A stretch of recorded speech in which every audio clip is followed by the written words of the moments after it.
এদিকে আজকের সবচেয়ে বড় খবর, আবারও ইসরায়েলের হৃৎপিণ্ডে আঘাত, ৫৫ টার্গেট চুরমার করল ইরান। ঈদের দিনেই ইরানের মারকাট অ্যাকশন, থাকছে বিস্তারিত প্রতিবেদনে। আজকে সারা মুসলিম বিশ্বে ঈদ উদযাপিত হচ্ছে, কিন্তু নজরে আছে মুসলিম বিশ্বের যে দেশগুলো এখন যুদ্ধে লিপ্ত তার দিকে।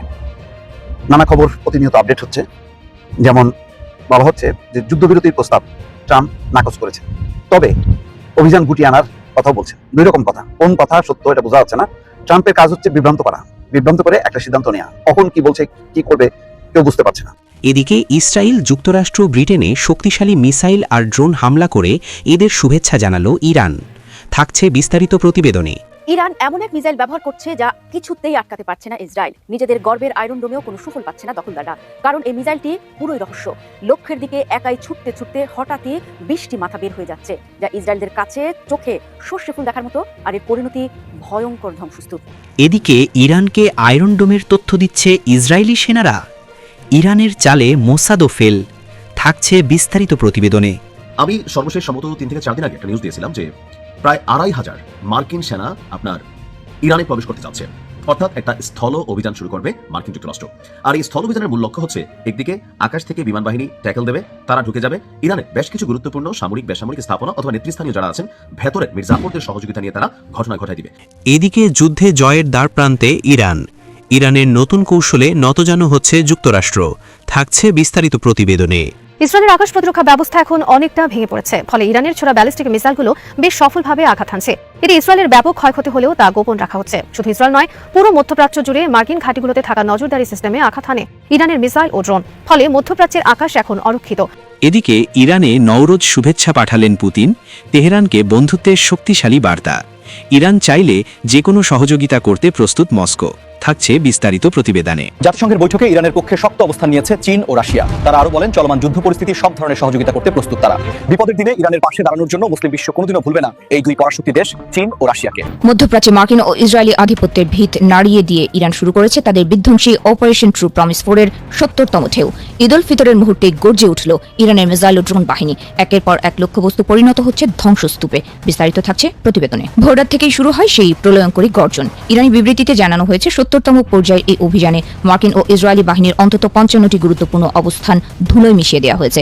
আকাশ বিদীর্ণ করে ধেয়ে আসা আগুনের গোলায় ছেয়ে গেছে দিগন্ত, আর প্রতিটি আঘাতের পর আকাশে কুণ্ডলি পাকিয়ে উঠছে কালো ধোঁয়া। রমজান শেষে যখন মুসলিম উম্মাহ ঈদ পালন করছে, ঠিক তখনই এই হামলাকে এক ভিন্ন ধরনের ভোর হিসেবে আখ্যা দিয়েছে ইরান। তেহরানের দাবি, এই হামলা শুধু সামরিক অভিযান নয়, বরং মধ্যপ্রাচ্যে মুসলমানদের জন্য একটি নতুন আঞ্চলিক ব্যবস্থা বা নিউ রিজিওনাল অর্ডার তৈরির ইঙ্গিত।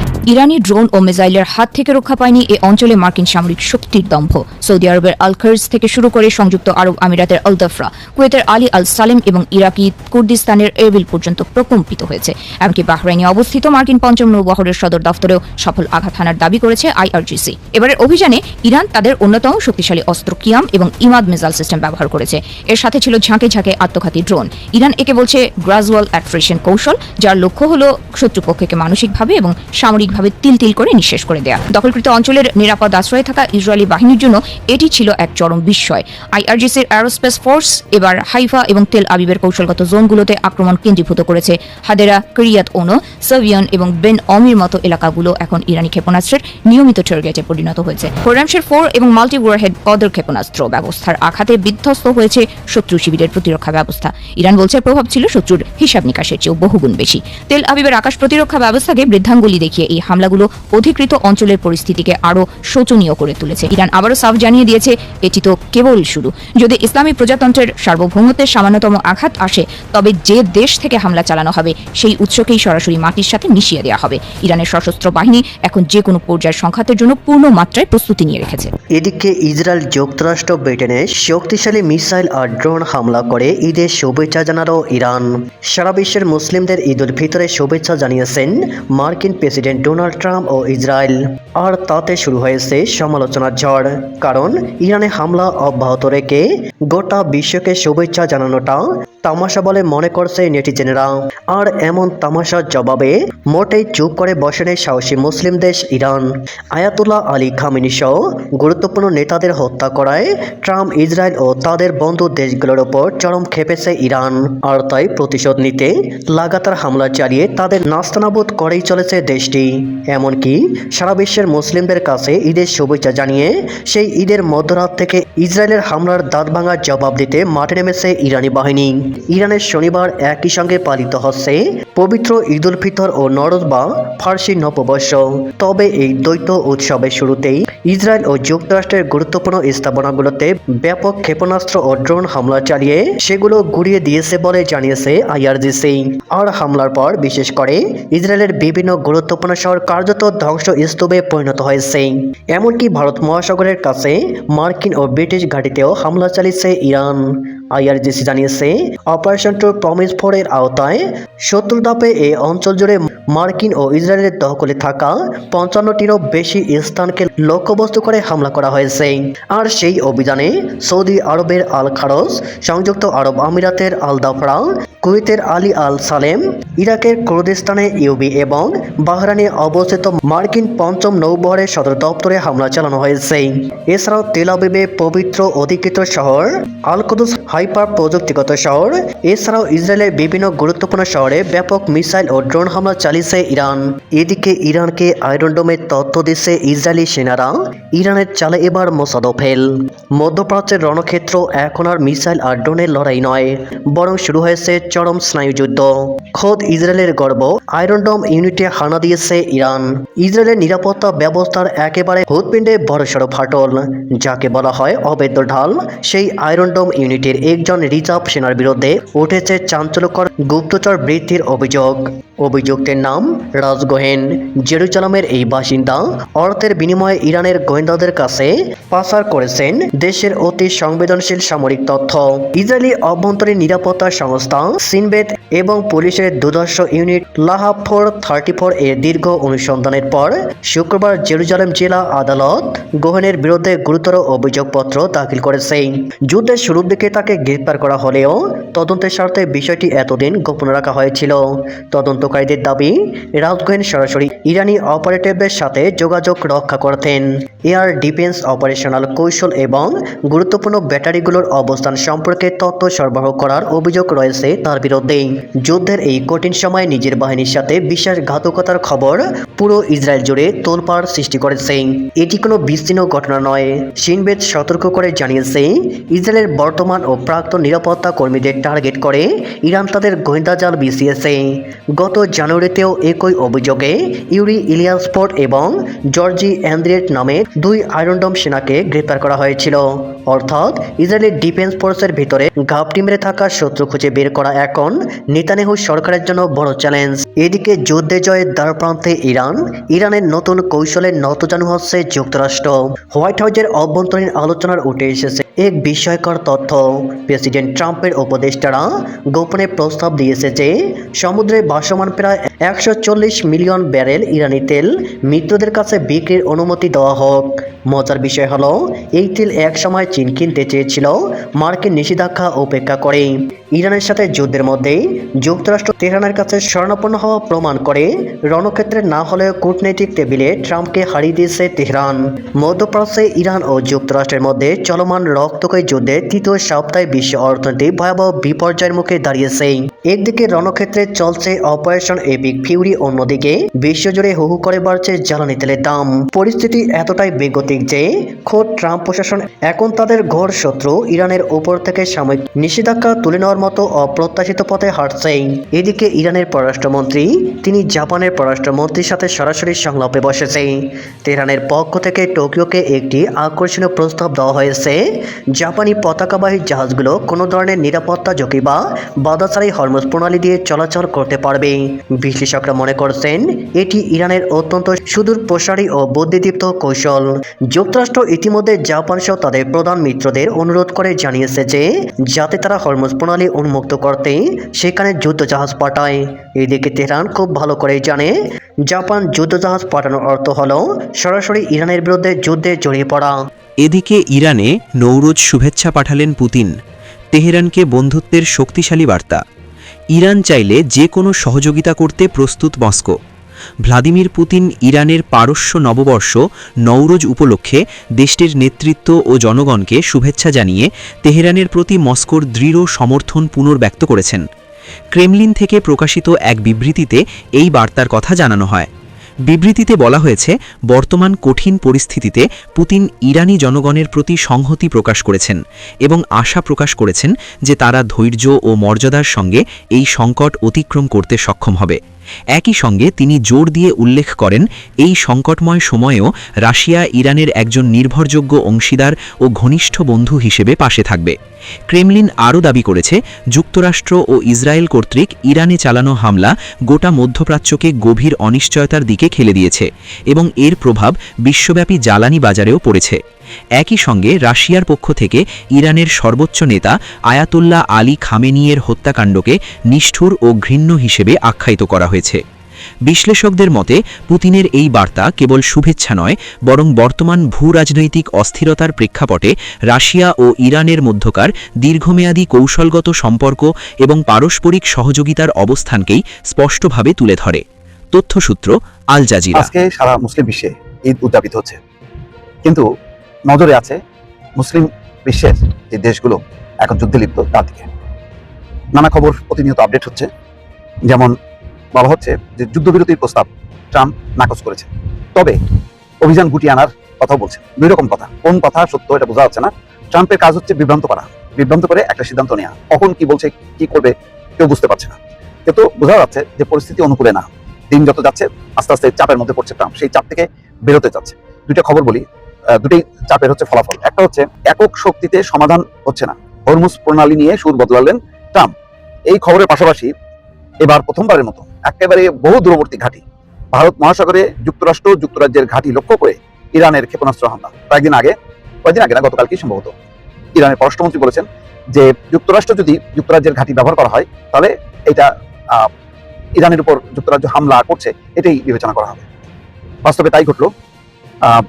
সেই হামলার ঘটনাটা আমরা যদি প্রথমে দেখি তাহলে সেই খবরে দেখা যাচ্ছে ভারত মহাসাগরের দিয়াগো গার্সিয়া দ্বীপে অবস্থিত যুক্তরাষ্ট্র এবং যুক্তরাজ্যের যৌথ সামরিক ঘাঁটি লক্ষ্য করে ইরান অন্তত দুটি মধ্যম পাল্লার ব্যালিস্টিক ক্ষেপণাস্ত্র ছুড়েছে। দ্য ওয়াল স্ট্রিট জার্নালের প্রতিবেদন বলা হয়, একটি ক্ষেপণাস্ত্র মাঝ আকাশে যান্ত্রিক ত্রুটির কারণে লক্ষ্যভ্রষ্ট হয়, অন্যটি ধ্বংস করে দেয় মার্কিন যুদ্ধজাহাজ থেকে ছোড়া ইন্টারসেপ্টর বা ক্ষেপণাস্ত্র প্রতিরোধ ব্যবস্থা। রয়টার্স জানায়, এই বিষয়ে মন্তব্যের জন্য যোগাযোগ করা হলেও হোয়াইট হাউস, ওয়াশিংটনে অবস্থিত ব্রিটিশ দূতাবাস ও ব্রিটিশ প্রতিরক্ষা মন্ত্রণালয় তাৎক্ষণিকভাবে কোনো সাড়া দেয়নি। ওয়াল স্ট্রিট জার্নালের প্রতিবেদন অনুযায়ী ইরান থেকে প্রায় 4000 কিলোমিটার দূরে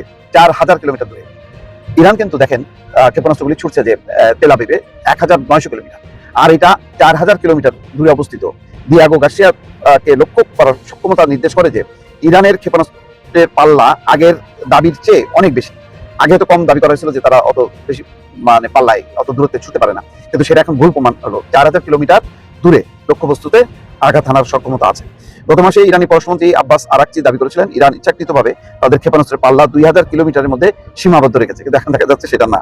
যাই পরিস্থিতি মানে প্রতিকূলে যাচ্ছে দিনকে দিন, সেটাই প্রমাণ হচ্ছে। এবং আরো একটি বিষয় প্রমাণ হচ্ছে যে ইরানের তেলের উপর যে নিষেধাজ্ঞা সেটা প্রত্যাহার করতে বাধ্য হয়েছে, 1 মাসের জন্য আপাতত বাধ্য হয়েছে। এই কারণে তেলের সংকট দেখা গেছে মধ্যপ্রাচ্যের বিভিন্ন স্থাপনায়। ইরান হামলা চালিয়েছে, ফলে তেলের উৎপাদন, উত্তোলন এবং রপ্তানি বন্ধ আছে। ফলে এখন হরমুজ প্রণালীতে যে সমস্ত জাহাজ আছে ইরানের, সেই জাহাজের উপর নিষেধাজ্ঞা প্রত্যাহার করছে। ফলে এইসব তেল অলরেডি ভারত সহ এশিয়ার অনেকগুলো দেশ সেই তেল কেনার প্রস্তুতি নিচ্ছে। হরমুজ প্রণালী নিয়ে কৌশলগত চোরাবালিতে আটকে পড়ার মতো অবস্থা হয়েছে মার্কিন প্রেসিডেন্ট ডোনাল্ড ট্রাম্পের। যে সংকটকে একসময় তুড়ি মেরে উড়িয়ে দিয়েছিলেন, এখন সেই সংকটই তার ঘোষিত বিজয় অর্জনে বড় বাধা হয়ে দাঁড়িয়েছে। ফলে আগের অবস্থান থেকে সরে এসে এখন সুর বদলাতে শুরু করেছে। এর আগে ট্রাম্প জোর দিয়ে বলেছিলেন মিত্রদের সাহায্য ছাড়াই যুক্তরাষ্ট্র যে কোনো উপায়ে হরমুজ প্রণালীর নিয়ন্ত্রণ নেবে, এমনকি ন্যাটো মিত্র এবং জাপান এবং দক্ষিণ কোরিয়ার মতো দেশের সহযোগিতারও প্রয়োজন হবে না। কিন্তু এখন তিনি এই সংকটকে শুধু যুক্তরাষ্ট্রের নয় বলে মন্তব্য করেছেন, হরমুজ সংকটকে পুরো বিশ্বের সমস্যা হিসেবে তুলে ধরার চেষ্টা করছেন। কিন্তু দুঃখজনক হচ্ছে এই যে ট্রাম্পের আহ্বানে সাড়া দিয়ে মিত্ররা এগিয়ে আসেনি, এটা নিয়েও চরমভাবে ক্ষুব্ধ, বিশ্বাসঘাতক বলে উল্লেখ করেছেন ট্রাম্প। তো এই হচ্ছে পরিস্থিতি, দুই রকম আছে। ইরান যেমন হামলা জোরদার করছে, তেমনি ট্রাম্প দুই রকমের কথা বলছে। একবার বলছে যে যুদ্ধবিরতি হবে না, আবার অভিযান গুটিয়ে আনার কথা বলা হচ্ছে। ঠিক বোঝা যাচ্ছে না যে যুদ্ধের কলাকৌশল বারে বারে বাক নিচ্ছে, কোন দিকে যায় শেষ পর্যন্ত। ইরান এমন এক মিসাইল ব্যবহার করছে যা কিছুতেই আটকাতে পারছে না ইসরায়েল। নিজেদের গর্বের আয়রন ডোমেও কোনো সুফল পাচ্ছে না দখলদাররা, কারণ এই মিসাইলটি পুরোই রহস্য। লক্ষ্যের দিকে একাই ছুটতে ছুটতে হঠাৎই 20টি মাথা বের হয়ে যাচ্ছে, যা ইসরায়েলদের কাছে চোখে সর্ষে ফুল দেখার মতো, আর এর পরিণতি ভয়ঙ্কর ধ্বংসস্তূপ। আধুনিক যুদ্ধক্ষেত্রে আকাশসীমা নিয়ন্ত্রণ করা যে কোনো দেশের জন্য জয়ের প্রধান চাবিকাঠি। ইরান গত কয়েক দশকে তাদের ক্ষেপণাস্ত্র প্রযুক্তিতে যে অভাবনীয় উন্নতি করেছে, তার সর্বশেষ এবং সবচেয়ে ভয়ঙ্কর সংস্করণ হলো ক্লাস্টার ওয়ারহেড সমৃদ্ধ মিসাইল। সাম্প্রতিক সময়ে ইসরায়েলের অভ্যন্তরে ইরানের ইরানের হামলায় আমরা দেখেছি কিভাবে শত শত ছোট ছোট আগুনের গোলা বৃষ্টির মতো আকাশ থেকে ঝরে পড়ছে। এই পদ্ধতিটি মূলত ক্লাস্টার মিসাইল প্রযুক্তি, যা ইসরায়েলের বিশ্বখ্যাত আয়রন ডোম বা অ্যারো 3 সিস্টেমকেও চরম চ্যালেঞ্জের মুখে ফেলে দিয়েছে। সাধারণ ব্যালিস্টিক মিসাইল একটি বড় বিস্ফোরক নিয়ে লক্ষ্যবস্তুতে আঘাত করে, কিন্তু ক্লাস্টার মিসাইলের ভেতরে থাকে অসংখ্য ছোট ছোট বোমা, যাকে সামরিক ভাষায় সাবমিউনিশন বলা হয়। যখন মিসাইলটি লক্ষ্যবস্তুর কয়েক কিলোমিটার উপরে পৌঁছায়, তখন এর মূল খোলসটি খুলে যায় এবং ভেতর থেকে শত শত ছোট বোমা চারিদিকে ছড়িয়ে পড়ে। ইরানের খেইবার শেকান বা ফাত্তাহ সিরিজের মিসাইলগুলোতে এই প্রযুক্তি ব্যবহার করা হচ্ছে। এটি অনেকটা একটি বড় পাত্র থেকে একসাথে অনেকগুলো পাথর ছোড়ার মতো, যা একক কোনো ডিফেন্স সিস্টেম দিয়ে আটকানো প্রায় অসম্ভব। ইসরায়েলের আকাশ প্রতিরক্ষা ব্যবস্থা যেমন অ্যারো বা ডেভিস স্লিং ডিজাইন করা হয়েছে একটি একক লক্ষ্যবস্তু অর্থাৎ সিঙ্গেল টার্গেট ট্র্যাক করে ধ্বংস করার জন্য। কিন্তু যখন একটি ইরানি মিসাইল আকাশে ভেঙে 100টি ছোট বোমায় পরিণত হয়, তখন ইসরায়েলি রাডার এবং ইন্টারসেপ্টরগুলো দ্বিধায় পড়ে যায়। 100টি লক্ষ্যবস্তুকে আলাদাভাবে ধ্বংস করতে হলে 100টি অত্যন্ত দামি ইন্টারসেপ্টর মিসাইল দরকার হয়, যা কোনো সিস্টেমের পক্ষে কয়েক সেকেন্ডের মধ্যে করা সম্ভব নয়। ফলে অধিকাংশ ছোট বোমা লক্ষ্যবস্তুতে আঘাত আনতে সক্ষম হয়। ইরানের ক্লাস্টার মিসাইল কৌশলের পেছনে রয়েছে একটি গভীর অর্থনৈতিক হিসাব। ইরানের একটি সাধারণ ব্যালিস্টিক মিসাইল তৈরি করতে খরচ হয় আনুমানিক $1 থেকে $2 বিলিয়ন। অন্যদিকে ইসরায়েল বা আমেরিকা সেই একটি মিসাইল ধ্বংস করতে যে অ্যারো বা প্যাট্রিয়ট মিসাইল ব্যবহার করে, তার এক একটির দাম $3 থেকে $6 মিলিয়ন। ইরান যখন একসাথে 200টি মিসাইল ছোড়ে, তখন ইসরায়েলকে কয়েক ঘন্টার যুদ্ধে বিলিয়ন বিলিয়ন ডলার খরচ করতে হয়। এর অর্থনৈতিক চাপ দীর্ঘমেয়াদী যুদ্ধে ইসরায়েল ও আমেরিকার জন্য একটি বড় প্রতিবন্ধকতা। একটি ক্লাস্টার মিসাইল যখন কোনো এয়ার বেজের উপর বিস্ফোরিত হয়, তখন এর শত শত সাবমিউনিশন রানওয়েতে অসংখ্য ছোট ছোট গর্ত তৈরি করে। এর ফলে রানওয়ে ব্যবহার করে যুদ্ধ বিমান উড্ডয়ন করা অসম্ভব হয়ে পড়ে। এছাড়া এর স্প্লিন্টার বা বোমার টুকরোগুলো রাডার সিস্টেম, ফুয়েল ট্যাঙ্ক কিংবা খোলা জায়গায় রাখা সামরিক যানের ব্যাপক ক্ষতি করে। এটি একটি বিশাল এলাকাকে নিমিষেই নো গো জোন বানিয়ে দিতে পারে। ইরানের ফাত্তা 1 হলো একটি হাইপারসনিক মিসাইল, যা শব্দের চেয়ে 15 গুণ বেশি দ্রুত চলে। যখন এই হাইপারসনিক গতির সাথে ক্লাস্টার ওয়্যারহেড যুক্ত করা হয়, তখন তা অপরাজেয় হয়ে ওঠে। হাইপারসনিক গতি থাকার কারণে ডিফেন্স সিস্টেম একে শনাক্ত করার আগে এটি লক্ষ্যবস্তুর কাছাকাছি চলে আসে এবং ক্লাস্টার বোমাগুলো ছড়িয়ে দিয়ে প্রতিরক্ষা ব্যূহকে তছনছ করে দেয়। এটি আমেরিকার নেভাল ফ্লিট বা যুদ্ধ জাহাজের জন্য বড় হুমকি, কারণ সমুদ্রের উপর একটি বড় এলাকায় ক্লাস্টার বোমা পড়লে জাহাজের রাডার ও অস্ত্র নিয়ন্ত্রণ ব্যবস্থা পুরোপুরি অকেজো হয়ে যেতে পারে। এই মিসাইলটি গেম চেঞ্জার হওয়ার প্রধান কারণ হলো এটি ইসরায়েলের ইনভিনসিবিলিটি বা অপরাজয় হওয়ার যে মিথ ছিল তা ভেঙে দিয়েছে। আমেরিকা মধ্যপ্রাচ্যে তাদের প্রভাব টিকিয়ে রাখতে ইসরায়েলের আকাশ প্রতিরক্ষার উপর ভরসা করত, কিন্তু ক্লাস্টার মিসাইল প্রমাণ করেছে যে অতি উন্নত প্রযুক্তিও সস্তা এবং কৌশলী গণহামলার কাছে হার মানতে পারে। এর ফলে আমেরিকা এখন মধ্যপ্রাচ্যে সরাসরি যুদ্ধ চালানোর আগে 10 বার ভাবছে, কারণ তাদের ড্রোন বা মিসাইল ডিফেন্স দিয়ে এই ঝাঁক হামলার সোয়ার্ম অ্যাটাক মোকাবেলা করা অত্যন্ত কঠিন। ইরানের এই সামরিক সক্ষমতা আরব বিশ্বের দেশগুলোর কাছেও একটি বার্তা পৌঁছে দিয়েছে। তারা বুঝতে পারছে যে আমেরিকার নিরাপত্তা ব্যবস্থা আর শতভাগ নিশ্চিত নয়। এর ফলে মধ্যপ্রাচ্যের অনেক দেশ এখন ইরানের সাথে নতুন করে কূটনৈতিক সম্পর্ক করার দিকে ঝুঁকছে। সামরিক দিক থেকে এই মিসাইল ইরানকে এমন একটি ডিটারেন্স বা প্রতিরোধ ক্ষমতা দিয়েছে, যার ফলে বড় কোনো শক্তি ইরানের উপর সরাসরি আক্রমণ করতে দ্বিধা করছে। তবে ক্লাস্টার বোমার ব্যবহার নিয়ে আন্তর্জাতিক পর্যায়ে ব্যাপক সমালোচনা রয়েছে, কারণ এই সাব মিউনিশনগুলোর কিছু অনেক সময় সাথে সাথে বিস্ফোরিত হয় না, যা যুদ্ধের অনেক বছর পরও সাধারণ মানুষের জন্য প্রাণঘাতী ল্যান্ড মাইন হিসেবেই থেকে যায়। কিন্তু ইরানের কাছে এটি তাদের অস্তিত্ব রক্ষার লড়াই। তারা প্রমাণ করতে চায় যে শত বাধা ও নিষেধাজ্ঞার মাঝেও তারা এমন এক প্রযুক্তি তৈরি করেছে, যা বিশ্বের সেরা সুপার পাওয়ারদের কপালে চিন্তার ভাঁজ ফেলে দিয়েছে। পরিশেষে বলা যায়, ইরানের ক্লাস্টার মিসাইল কেবল একটি অস্ত্র নয়, এটি হলো আধুনিক যুদ্ধের কৌশলী পরিবর্তন, যেখানে দামি প্রযুক্তির চেয়ে কার্যকর এবং সাশ্রয়ী প্রযুক্তি বেশি গুরুত্ব পাচ্ছে। ইসরায়েল ও আমেরিকার বিরুদ্ধে মিসাইলটি ইরানের জন্য একটি ট্রাম্প কার্ড হিসেবেই কাজ করছে, যা মধ্যপ্রাচ্যের যুদ্ধের সংজ্ঞাকে চিরতরে বদলে দিয়েছে। আমি সর্বশেষ সম্ভবত 3 থেকে 4 দিন আগে একটা নিউজ দিয়েছিলাম যে প্রায় 2500 মার্কিন সেনা আপনার ইরানে প্রবেশ করতে যাচ্ছে, অর্থাৎ একটা স্থল অভিযান শুরু করবে মার্কিন যুক্তরাষ্ট্র।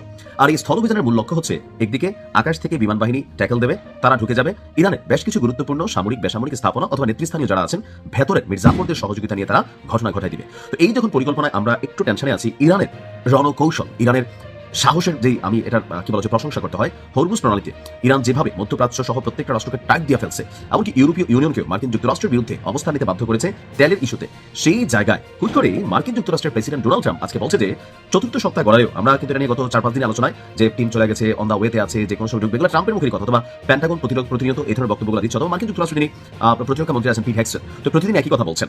বাট এর মাঝখানে আজকে আমরা জানলাম যে ট্রাম্প বলছে ইরানের সঙ্গে চলমান যুদ্ধে আসলে স্থল সেনা পাঠানোর কোনো বর্তমানে তাদের পরিকল্পনা নেই। তাহলে মার্কেটে যে মিথ অথবা আওয়াজগুলো হইলো, এই বিষয়টার দুইটা ব্যাখ্যা হতে পারে। একটা হচ্ছে ঘটনা ঘটবে, যেমন ইরানে যখন ট্রাম্প অভিযান চালানোর কথা সাথে সাথে চালায়নি, এটা দীর্ঘ সময় পর কিন্তু অভিযানটা চালাইছিল।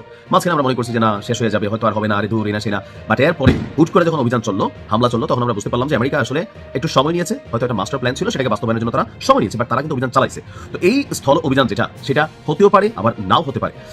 সরাসরি সেনা মোতায়েনের সম্ভাবনা নাকচ করলেও ট্রাম্প বলছে যদি তার এমন কোনো পরিকল্পনা থাকতো তবে তিনি নাকি আগেভাগে তা প্রকাশ করতেন না।